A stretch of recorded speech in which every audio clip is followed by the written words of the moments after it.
T-minus 3, 2, welcome to the Nate and Nikita show! Wow, Nate, you seem really happy today. Oh, it's a great time to be alive. What makes you think that? There's so much going on. Weren't you sad about missing the Apollo moon landings though? I mean, it would have been cool to see, but I mean, like now, just look at all the stuff that's going on. For example, give me an example. Well, consider the International Space Station. Didn't they get an upgrade recently? Well, actually, it did. It got an upgrade from the Russians, the Nauka module. The Nikita module? Oh, that would have been cool, but that was before we started the show, so Nauka. No. Oleg. Let's switch to the Toro mode. Copy.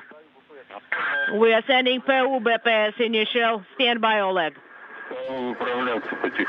And for the final few meters, Oleg Novitsky taking over manual control of the flying of Nauka.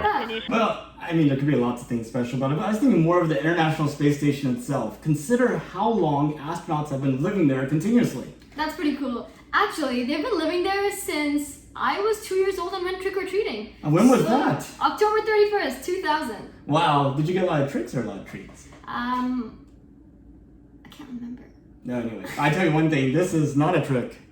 Astronauts have been living in space since the last 21 years. Wow. That is something to toast to. Absolutely.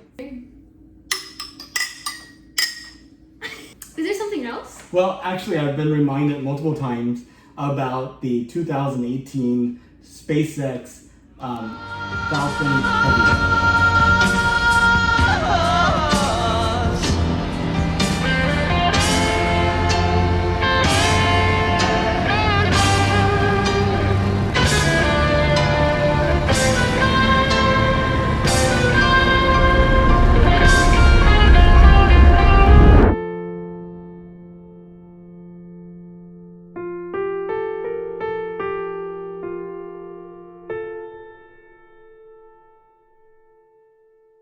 Was that really a car in space or was that computer generated? No, it was a real car. It was Elon Musk convertible Tesla. That's so cool, but why send a car? Well, it's a lot better than sending a block of cement, which is what they normally do for testing these things. That is so much cooler. So what do you really need to drive a car in space? Because I just got my driver's license. And I just got my student pilot's license. So what you reading there? I'm reading Lift Off by Berger. What a coinkydink! Wow! So what's it about? Tell me more. Well, SpaceX didn't just start off launching the Falcon Heavy. They had to first figure out the Falcon 9, before that the Falcon 1, and Eric goes into the first early days of SpaceX and that journey. Awesome, you should totally interview him. I totally should, but I do have a clip from him talking to Felix with Spacetime.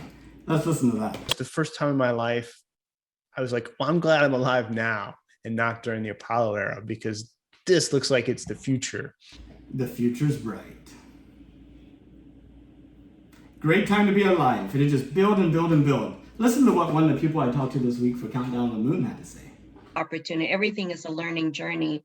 And the more you learn, the rate of which you learn is exponential. So have you heard of the Artemis generation? I have. So people who were part of the Apollo generation witnessed the moon landings in the late 60s and early 70s. And people in the Artemis generation, which will be us, will witness the second phase of moon landings. Have you interviewed anyone from the did. Artemis? I interviewed Ranya this week. Let's hear what she has to say. I mean, we're Homo sapiens. I feel like we're complex beings. There's good ones, there's bad ones, but I think that there's like a lasting positive touch that humanity can give, and I feel like all the planets will have the opportunity to do that. I mean, and that I believe that some have had. What a positive outlook. And you know how that makes people feel? Oh, yeah.